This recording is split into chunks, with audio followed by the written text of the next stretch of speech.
اچھا بچوں، آج کیا موضوع ہے؟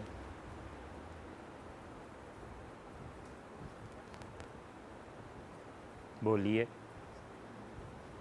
آج کس پہ بات کرنا ہے؟ آج سوال جواب نہیں ہے، ہم سوال کریں گے اور آپ جواب دیں گے، ایسے نہیں؟ پھر آپ سوال کریں ہم جواب دیں۔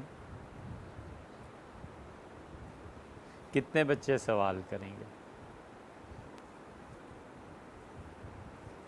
پچھلی مرتبہ آپ سے ناراضگی ہو گئی تھی نا؟ کیوں؟ یہ بھی ایک سوال ہے، آپ وجہ بتائیے کیوں ہوا تھا ایسے؟ کہیے۔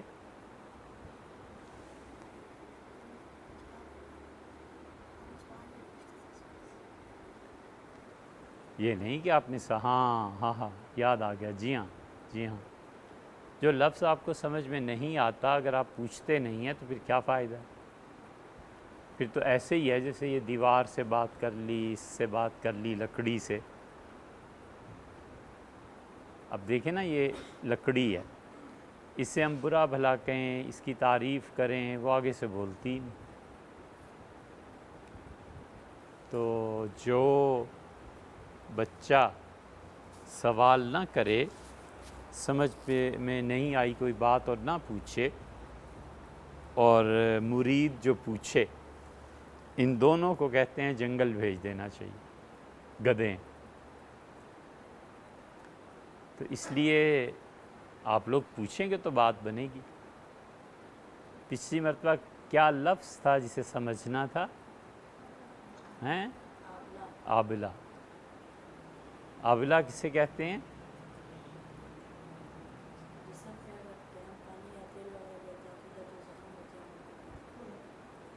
اس زخم کو تو نہیں کہتے،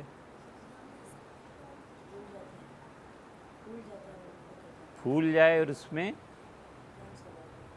ایک لفظ میں ترجمہ کیجئے نا، اتنی لمبی کہانی پوری کہ جسم ہو اور پھر وہ جلے اور اس پہ تیل پڑے اور اس گرم چیز لگے اور پھر گرم چیز ہٹ جائے اور اس کے بعد داغ کو دیکھا جائے، داغ پہ اوپر جب جلد آئے اور اس پہ پانی بھرے، اسے کہتے ہیں آبلہ۔ تو ایک لفظ بولو،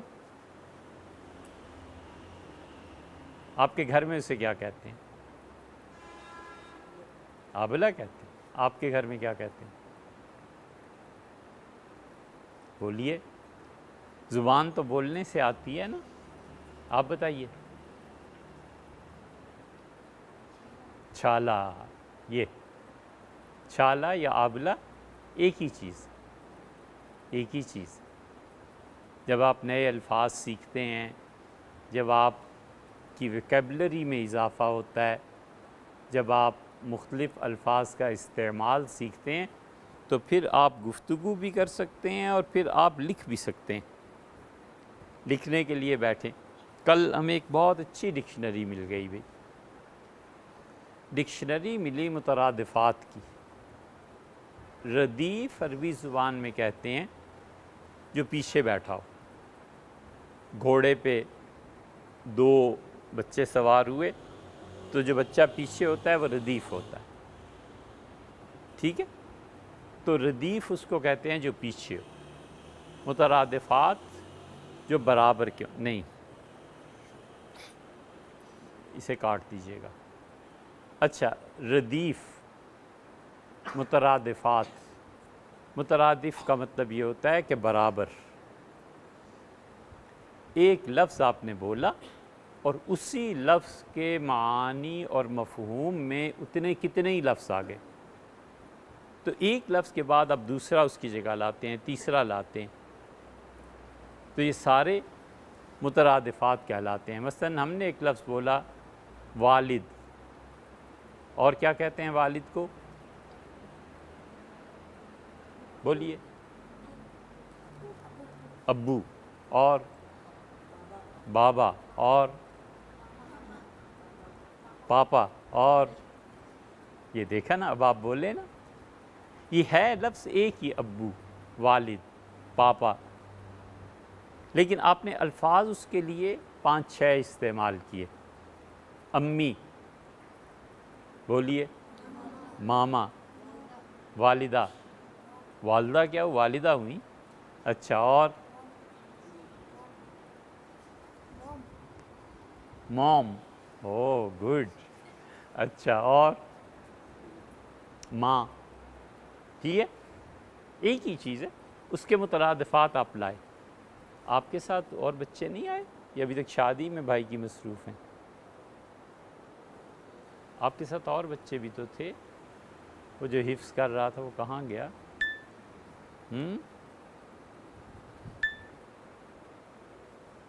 وہ جو فرانسیسی. اچھا یہ ہے. آپ کے ساتھ کہاں گیا دوسرا بچہ؟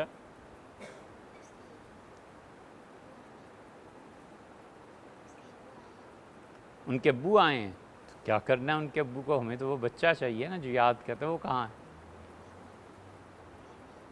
گھر میں. اس کے والد صاحب کہاں ہیں؟ نیچے ہیں؟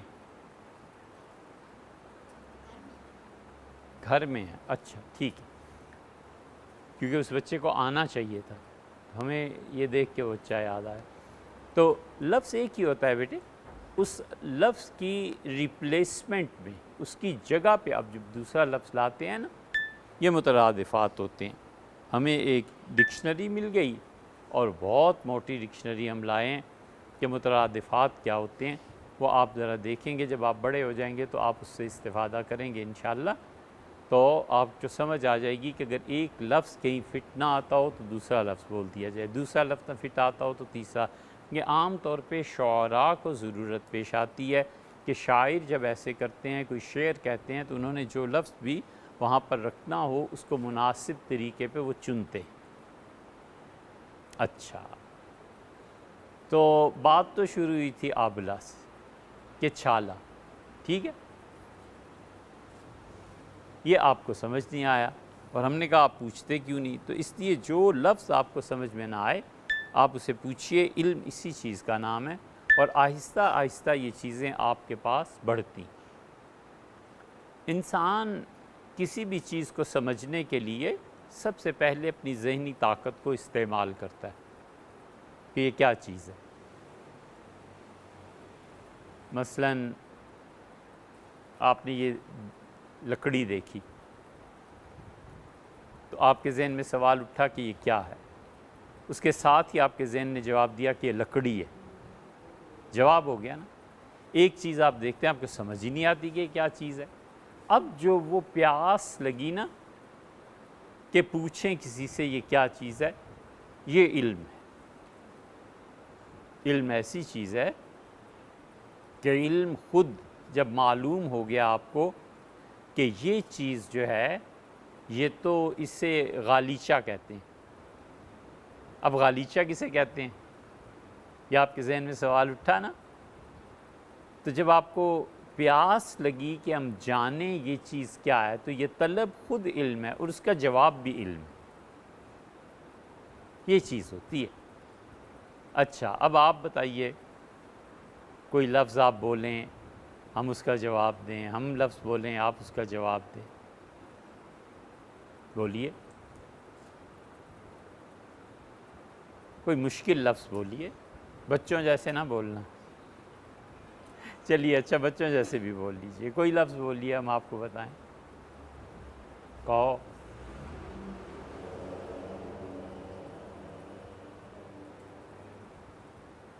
جستجو لفظ ہے نا. جستجو کا کیا مطلب؟ محنت، مشقت. اچھا، جستجو کا کیا مطلب؟ جی بولیں. جستجو، جستجو کا مطلب محنت اور مشقت، مشکل ہے. یہ ایسے معنی ہیں جو صرف آپ ہی جانتے ہیں اور کوئی نہیں جانتا. اور ہم بتائیں. فارسی میں ایک مصدر ہے جستن، اور جستن کا مطلب ہے کھود، کرید. کسی چیز کی تہ تک پہنچنے کی کاوش اور کوشش، اسی معنی میں کرتے ہیں کہ طلب، سوال، ان سب معانی میں یہ لفظ آتا ہے۔ تو کہتے ہیں کہ تمہیں کیا جستجو ہے، یعنی تم کیا ڈھونڈ رہے ہو، جستن ڈھونڈنے کے معنی میں، تم کیا طلب کر رہے ہو، آپ کو کیا چیز چاہیے۔ غالب کہتے ہیں جلا ہے جسم جہاں دل بھی جل گیا ہوگا، جلا ہے جسم جہاں دل بھی جل گیا ہوگا، کریدتے ہو جو اب راکھ جستجو کیا ہے۔ یعنی آگ نے سارے جسم کو جلا دیا ہے، تو جو دل جسم کے اندر تھا وہ بھی جل گیا۔ کریدتے ہو جو اب راکھ، راکھ کو جو کریدتے ہو، کریدنا کس معنی میں ہے؟ کریدنے کو کریدنا کیا ہوتا ہے؟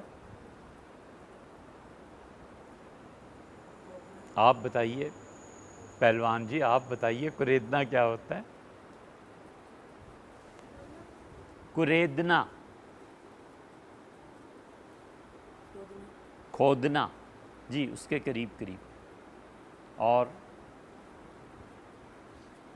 کھودنے سے بھی زیادہ باریک، کریدتا ہے، بالکل تہ تک جانا چاہتا ہے۔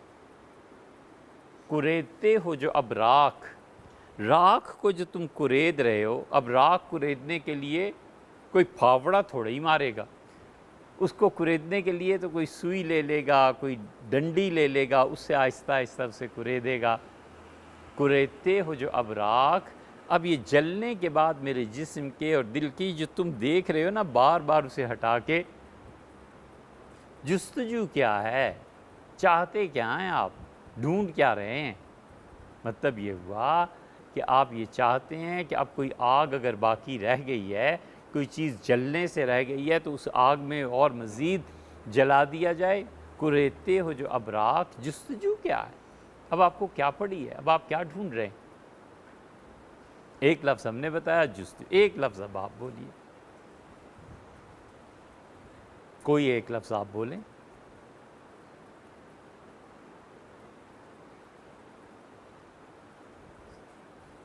خوب،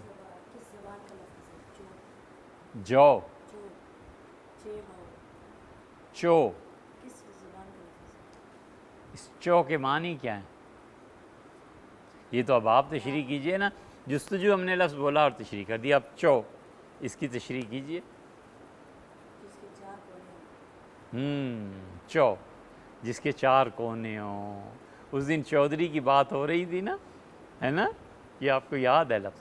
یہ اصل میں ہندی، سنسکرت سے آیا ہے ہندی میں یہ لفظ، چو، چار کونے، چار اطراف، چوکور، جس کے چار کونے ہوں، اور چو کو استعمال کیجیے آپ، چوبارہ، اور چوکھٹ، چوکھاٹ، خوب خوب، اس کا مطلب ہے آپ لوگ سنتے بھی ہیں اور یاد بھی رکھتے ہیں۔ اچھا، چو، ٹھیک ہے۔ سنسکرت جو ہے یہ خالص ہندوؤں کی زبان کسی زمانے میں ہوتی تھی، اور ہندوؤں سے پہلے اور اقوام کی بھی تھی، لیکن آپ بس اتنا سمجھ لیجئے کہ ہندوؤں کی جو مذہبی کتابیں تھیں وہ سنسکرت میں تھیں۔ سنسکرت ایک زبان تھی اور اس میں اب تک بھی ہے وہ، اور ہندوؤں میں سب سے اوپر کی ٹاپ کی جو ذات سمجھی جاتی تھی انہیں کہتے تھے براہمن، اور براہمن لوگ جو ہوتے تھے یہ مذہبی کتابیں، مذہبی چیزیں پڑھتے پڑھاتے رہتے تھے، تو ان کی ساری مذہبی تعلیمات سنسکرت میں تھی۔ اب سنسکرت جاننے والے تھوڑے رہ گئے، تو یہ اس زبان سے لفظ ہندی میں پھر اسی طرح اردو میں آتا چلا گیا۔ اسی لیے بیٹے جس بھی مذہب کے لوگ اس کی بنیادی زبان کو بھول جاتے ہیں یا چھوڑ دیتے ہیں نا، ان میں وہ مذہب بھی باقی نہیں رہتا۔ مذہب کی جو بنیادی زبان ہے نا، اس پر قائم رہنا چاہیے۔ ہمارے مذہب کی اپنی بنیادی زبان کیا ہے؟ عربی۔ عربی جو ہے وہ اسلام کی بنیادی زبان۔ اب مثلاً کل کو کوئی اٹھتا ہے اور کہتا ہے کہ آپ نماز میں زبان تبدیل کر دیجئے، آئندہ سے نماز پنجابی میں پڑھا کریں گے، تو پنجابی میں نماز کیسے پڑھیں گے؟ ہاتھ اٹھائے گا اور کہے گا اللہ اکبر، تو اللہ اکبر کی بجائے کیا کہے گا؟ اللہ سب سے بڑا ہے، یہ تو کہیں گے کراچی والے اردو سپیکنگ، اور پنجابی کیا کہیں گے؟ اللہ سب تو بڑا ہے۔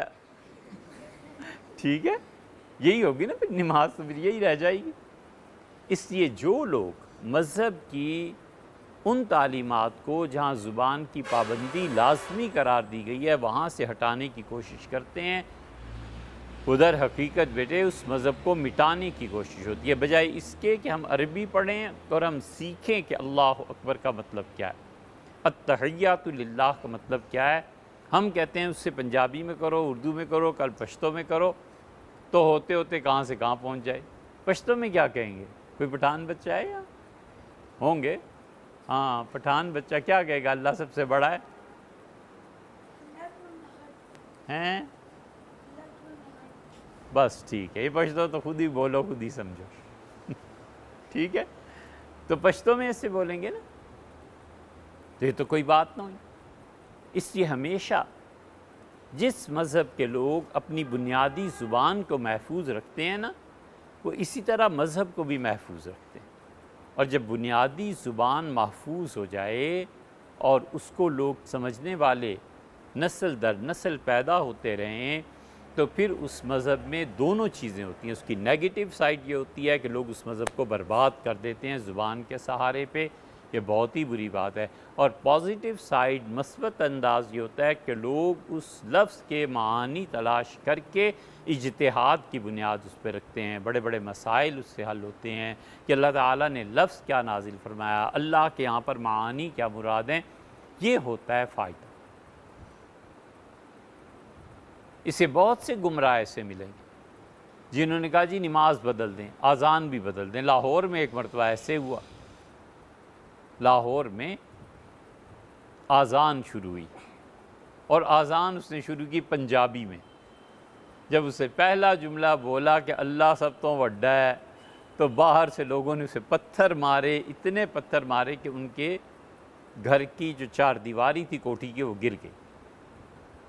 اس لیے بیٹے کہ یہ اس طرح لوگوں کو آزادی مل جائے کہ دین میں جو چاہیں سو کہیں اور کوئی انہیں روکنے ٹوکنے والا نہ ہو، تو یہ بہت بڑا گناہ ہے۔ اس لیے مناسب الفاظ میں ہمیشہ ادب اور احترام کے ساتھ بتا دینا چاہیے کہ یہ بات درست نہیں ہے اور یہ بات درست ہے۔ مثلاً جمعے کا جو خطبہ ہوتا ہے نا، اس کی زبان کیا ہے؟ خطبہ کس زبان میں ہوتا ہے؟ عربی میں۔ اب ایک آدمی اٹھ کے کہتا ہے کہ اسے خطبے کو اردو میں کر دیں، بھی کیسے اردو میں کر دیں؟ اس خطبے کے لیے اللہ تعالیٰ فرماتا ہے فَسْعَوْا إِلَىٰ ذِكْرِ اللَّهِ، لوگو آؤ اللہ کی یاد کی طرف۔ یہ نہیں کہا کہ اللہ کی بات کوئی نصیحت ہو رہی ہے اس کے، نہ، کہا اللہ کے ذکر کی طرف آؤ۔ ذکر اللہ کی یاد ہے۔ جب اللہ کی یاد ہے تو عربی زبان میں، کیونکہ صحابہ کرام رضی اللہ عنہم اور خود رسول اللہ صلی اللہ علیہ وسلم عربی میں ہی خطبہ پڑھا کرتے تھے، عربی میں ہی خطبہ کیا کرتے تھے، عربی میں ہی لوگ نماز پڑھتے تھے۔ تو اب کوئی آدمی کہتا ہے خطبے کی زبان تبدیل کر دو، تو بجائے اس کے کہ وہ اونٹ کو کہے کہ وہ گھاس پڑا ہے تم اوپر چڑھو اور جا کر اس گھاس کو، کانٹوں کو کھا لو، وہ کہتا ہے کانٹے نیچے لے آؤ تاکہ غذا اس کے مطابق ہو جائے۔ کیوں غذا کو خراب کرے؟ غذا اپنی اصل صورت میں باقی رہنا چاہیے، عہدہ اپنی اصل معیار پہ قائم رہنا چاہیے۔ آپ کسی لفظ کا صحیح تلفظ نہیں کر سکتے اور آپ قاری صاحب کو کہیں گے قاری صاحب یہ لفظ ایسے نہیں ایسے پڑھا کریں، یہ کیوں؟ وجہ مثلاً آپ نے کہنا ہے کہ کوثر، اور آپ پڑھتے ہیں کوثر، سا کہاں سے ادا ہوتا ہے؟ جی بولیے، زبان کی نوک، بہت اچھے، بس اصول زبان کی نوک پہ آیا نا۔ اب وہ سا کی بجائے بچہ سین پڑھتا ہے، کوثر، سر۔ اب استاد کہتے ہیں اسے ٹھیک کیجئے، پڑھیے کوثر، سا۔ وہ کہتا ہے نہیں حضرت آپ نیچے آ جائیں، میں اوپر نہیں جاتا، آپ نیچے آ جائیں۔ یہ تو کوئی بات نہ ہوئی، ایسے ہے نا۔ اس لیے بیٹے ہمیشہ جمپ لگاتے ہیں، اوپر جاتے ہیں، جو معیار ہے اسے نہیں گراتے۔ زندگی میں کبھی معیار نہیں گرانا چاہیے چیزوں، ہمیشہ معیار کی چیز۔ ایک آدمی چاہتا ہے کہ وہ آم کھائے، بازار میں گیا، اب وہ کہتا ہے آم دے دو، اس نے آم دیا، اس میں کیڑے پڑے ہوئے تھے۔ وہ دوسرا دوست سے کہتا ہے کھا لو یار کوئی بات نہیں، کیا ہوا، کیڑے ہیں، آم میں گوشت پڑا ہوا ہے۔ کتنا گندا ہے، بجائے اس کے کہ وہ اسے کہے کہ اس کو چھوڑیں صاحب، یہ واپس کریں، پیسے واپس دیں، ہم 1 میل چل لیں گے کوئی بات نہیں ہے، اور وہاں سے اچھے آم لے کے کھائیں گے۔ اب اس بچے نے اگر وہ کیڑے والے آم کھانا شروع کر دیے تو بیٹے اس کا مطلب یہ ہے کہ اس نے اپنے ذوق کے خراب ہونے کی بھی اطلاع دی، اور اس کا کوئی سٹینڈرڈ نہیں رہا۔ صحیح ہے نا؟ اس لیے ہمیشہ جو سٹینڈرڈ کی چیزیں دنیا میں اللہ نے بھی متعین فرمائی ہیں اس تک پہنچنا ہے۔ یہ تھوڑی ہے کہ یہ چونکہ اس چیپٹر میں سے، اس باب میں سے قاری صاحب نے یہ صورت تو سننی نہیں، لہٰذا اسے بعد میں یاد کر لیں گے، نہ بالکل نہیں، اسے یاد کر کے آگے چلنا ہے۔ اگر آپ اسے یاد نہیں کریں گے تو نتیجہ یہ نکلے گا کہ آپ کو کاہلی اور سستی کی عادت پڑ جائے گی، اور یہ پھر بیڑا غرق کر دے، پھر اللہ تعالیٰ آپ سے کوئی کام بھی نہیں لیتا۔ اللہ تعالیٰ کام لیتا ہے ان بندوں سے جو بندے اس کے اپنی طرف سے کوشش اور محنت کر کے اپنے آپ کو کسی درجے پہ پہنچاتے ہیں، اور وہ خدا کو کہتے ہیں کہ اللہ میں اس درجے پہ پہنچ گیا ہوں، اب مجھے زندگی میں کام کرنے کا میدان دے۔ اللہ تعالیٰ میدان بھی فراہم کر دیتے ہیں، اللہ تعالیٰ دکھا دیتے ہیں کہ یہ کام کرو، یہ کرو، یہ کرو۔ اس طرح ہوا کرتا ہے۔ اس کی کیا مثال دیں آپ کو؟ تو اس لیے بچوں ہمیشہ جب آدمی اپنے آپ کو ثابت کر دیتا ہے نا کہ میں اس سٹینڈرڈ کا ہوں، اور اس کا فائدہ صرف دنیا میں نہیں ہوتا، آخرت میں بھی ہوتا ہے، اللہ کے ہاں بھی اس کا بہت فائدہ ہے، کیونکہ آدمی نے ثابت کر دینا ہے کہ اللہ میں اس قابل ہوں۔ پھر اللہ اسے جہنم میں بھی نہیں پھینکتا، اللہ اسے سزا بھی نہیں دیتا۔ آپ کو ایک چھوٹا سا قصہ سنائیں۔ فقہ حنفی میں امام محمد رحمۃ اللہ علیہ بڑے کمال کے آدمی تھے۔ امام محمد رحمۃ اللہ علیہ نے صحیح معنی میں فقہ حنفی کو عروج پر پہنچایا ہے۔ ایک یہ تھے، ایک امام ابو یوسف رحمۃ اللہ علیہ۔ امام محمد رحمۃ اللہ علیہ بہت پڑھتے تھے، بہت پڑھتے تھے، رات بھر پڑھتے رہتے تھے۔ لیکن بچوں آپ نے کبھی نہیں یہ نہ کرنا، کبھی بھی، بہت بری عادت۔ یہ انہی لوگوں کی شان تھی کہ وہ رات بھر جاگ کے بھی صبح فجر میں آ جاتے تھے اور نماز جماعت سے پڑھتے تھے۔ بہت بری عادت ہے کہ رات کو ساری جگتے رہے اور فجر اپنی پڑھ کے سو گئے۔ نہیں کرنا چاہیے، نہیں کرنا، کبھی بھی نہ کرنا۔ ہمیشہ عشاء پڑھ کے سو جاؤ، صبح فجر میں نماز میں حاضر۔ ٹھیک ہے نا؟ جو بچے رات بھر جاگتے رہتے ہیں نا، یہ صبح اٹھ کے پھر جمائیاں لیتے رہتے ہیں سارا دن چمگادڑوں کی طرح۔ اور کون سا جانور ہے جو رات کو کیا جاگتا ہے؟ الو۔ بس آگے کچھ نہیں کہتے، اب سمجھ جاؤ کہ تم کیا کرنے چلے ہو۔ ٹھیک ہے؟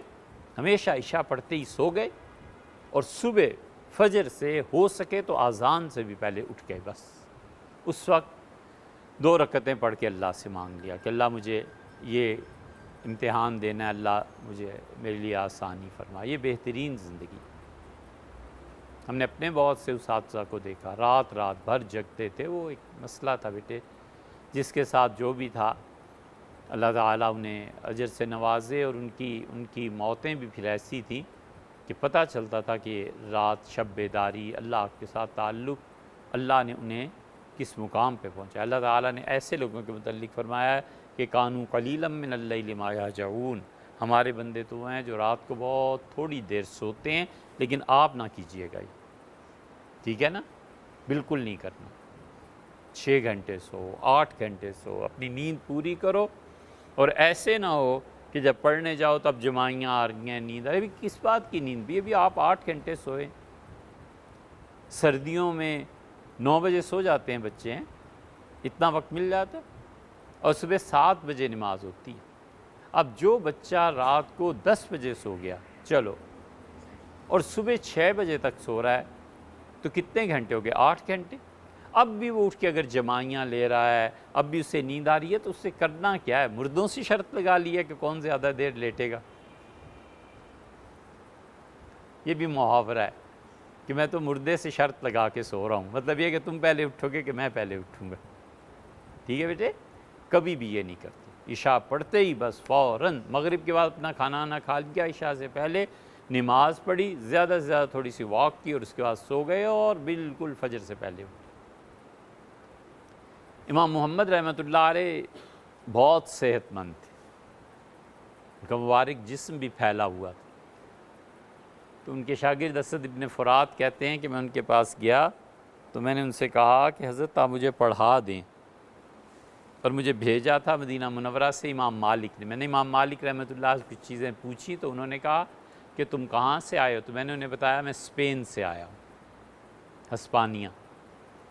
انہوں نے کہا ایسے سوال ہمارے شہر میں بچے نہیں کیا کرتے، اگر تمہیں اتنے ہی سوالات اور جوابات کا سلسلہ اور شوق ہے تو تم کوفہ چلے جاؤ عراق میں، اور وہاں پہ امام محمد رحمۃ اللہ کے متعلق کہا کہ میرے شاگرد ہیں، ان سے پوچھو، وہ تمہیں یہ مسائل کا حل اور یہ چیزیں بتائیں گے. اسد ابن فرات رحمۃ اللہ علیہ کہتے تھے میں چلا گیا. تو امام محمد رحمۃ اللہ نے مجھ سے فرمایا کہ دیکھو بیٹے، دن اور رات میں کوئی وقت اب فارغ نہیں رہا کہ میں تمہیں پڑھاؤں، میں اب کیا کروں، وقت ہی نہیں. تو میں نے ان سے کہا کہ آپ مجھے پڑھا دیں، میں اسپین واپس جاؤں گا اور میں اپنی قوم کے لوگوں کو علم سکھاؤں گا. تو امام محمد رحمۃ اللہ نے فرمایا کہ اچھا اس طرح کرو، رات جب میرے سونے کا وقت آ جائے نا، تم دیکھو کہ میں سونے جا رہا ہوں، اس وقت آ جایا کرو کتاب لے کے، تو میں تمہیں پڑھا دوں. وہ کہتے ہیں میں جاتا تھا، اور امام محمد رحمۃ اللہ علیہ نے، انہیں نیند بھی آتی تھی، ظاہر ہے صحت جو اچھی تھی، تو انہوں نے ایک پانی کا کٹورا پاس رکھا ہوا ہوتا تھا، جب انہیں نیند آنے لگتی تھی پانی میں ہاتھ ڈالتے تھے اور آنکھوں پہ مل لیتے تھے، پھر تھوڑی دیر کے لیے نیند غائب ہو جاتی تھی، پھر پڑھا. پھر جب مجھے نیند آتی تھی تو میرے منہ پہ پانی ڈال دیتے، مجھے نیند آتی تھی تو پانی لے کے میرے منہ پہ چھڑک دیتے تھے. صحیح ہے، جب مجھے نیند آتی تھی تو پانی لے کے میرے منہ پہ چھینٹا مارتے تھے. چھڑک دینا، چھینٹا مارنا، ڈال دینا، یہ سب کیا ہو گئے؟ مترادفات. ٹھیک ہے نا، یوں ہوتے ہیں، یوں الفاظ بنتے ہیں. تو کہتے تھے کہ امام محمد رحمۃ اللہ، وہ پھر جا کے اسپانیہ میں، اسپین میں چیف جسٹس بنے، اور حنفی فقہ کے ساتھ مالکی فقہ جا کر وہاں مل گئی. اس لیے دنیا میں 2 ہی فقہ ہیں جنہوں نے ملکوں پہ حکمرانی کیا، ایک حنفی فقہ جیسے ہمارے ہاں بر صغیر میں تھی، اور اس کے علاوہ روس تک، اور ایک دوسری فقہ مالکی تھی کہ فرانس، اسپین کے سب وہاں لوگ رہے. اور جب آپ بڑے ہوں گے تو آپ کو پھر پتہ چلے گا کہ فقہ حنفی اور فقہ مالکی کے علاوہ تیسری فقہ وہ اب بن رہی ہے آہستہ آہستہ. جب سے حنبلی آئے ہیں نا سعودیہ میں، تو ان کے فیصلے آہستہ آہستہ آ رہے ہیں، کئی صدیوں میں جا کے وہ بنے. تو اسد ابن فرات رحمۃ اللہ علیہ کہتے تھے کہ امام مالک نے مجھے بھیجا تھا وہاں امام محمد کے پاس، اور امام محمد رحمۃ اللہ علیہ نے مجھے یہاں بھیجا پڑھا کر، اور پھر پورے اسپین پہ مالکی اور حنفی فقہ یہ دونوں آپس میں مدغم ہو گئے، دونوں چلتی تھی. اسد ابن فرات رحمۃ اللہ علیہ سے کسی نے کہا کہ امام محمد رحمۃ اللہ علیہ نے آپ کو کیسے پڑھایا؟ تو انہوں نے کہا تم نے چڑیا کو دیکھا ہے کہ اپنے بچے کے منہ میں وہ چوگ کیسے ڈالتی ہے؟ آپ لوگوں نے دیکھا ہے کیسے؟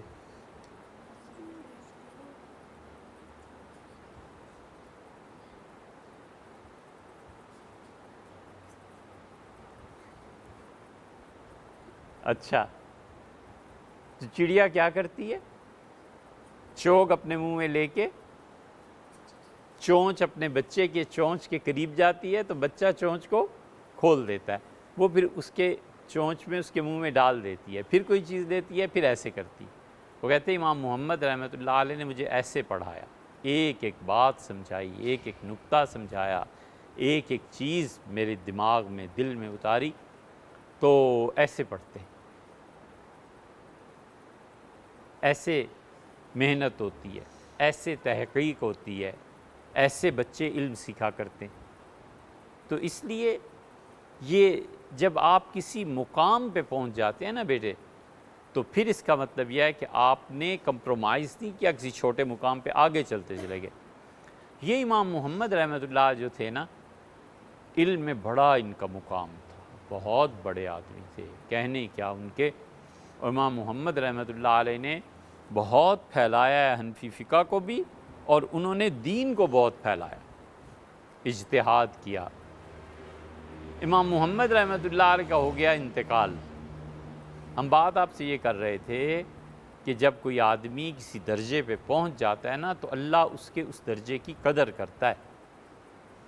تو آپ کسی درجے پہ پہنچ کے دکھائیے، ٹھیک ہے نا؟ حفظ ہی نہیں ہے سب کچھ، حفظ کے بعد قرات، قرات کے بعد پھر کتابیں بھی پڑھنی، ٹھیک ہے بیٹے؟ امام محمد رحمۃ اللہ کا انتقال ہوا تو انہیں کسی نے خواب میں دیکھا، تو اس نے پوچھا کہ امام سنائیے کیا بنا، اللہ تعالیٰ نے آپ کے ساتھ کیا معاملہ کیا؟ تو انہوں نے فرمایا کہ میں اللہ تعالیٰ کے سامنے جب پیش ہوا تو میں کانپ رہا تھا، ڈر رہا تھا کہ پتہ نہیں کس بات پہ پکڑ ہو جائے۔ تو اللہ تعالیٰ نے مجھ سے فرمایا کہ تم کیوں اتنا ڈر رہے ہو؟ تو میں نے عرض کیا کہ میرے پروردگار میری کسی گناہ پہ پکڑ نہ ہو جائے۔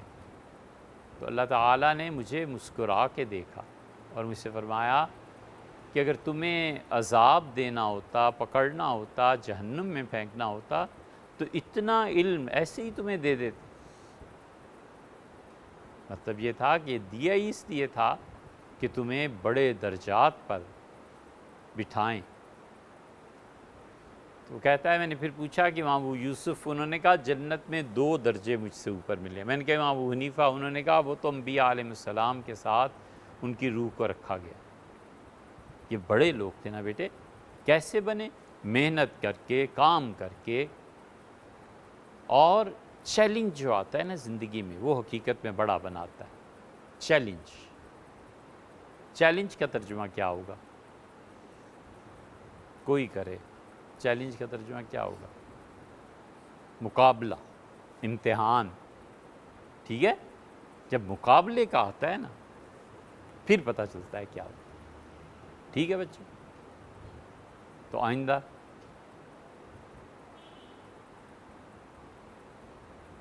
آپ سوال کریں گے، ٹھیک ہے؟ انشاءاللہ آئندہ آپ کے سوالات کے جوابات دیں گے۔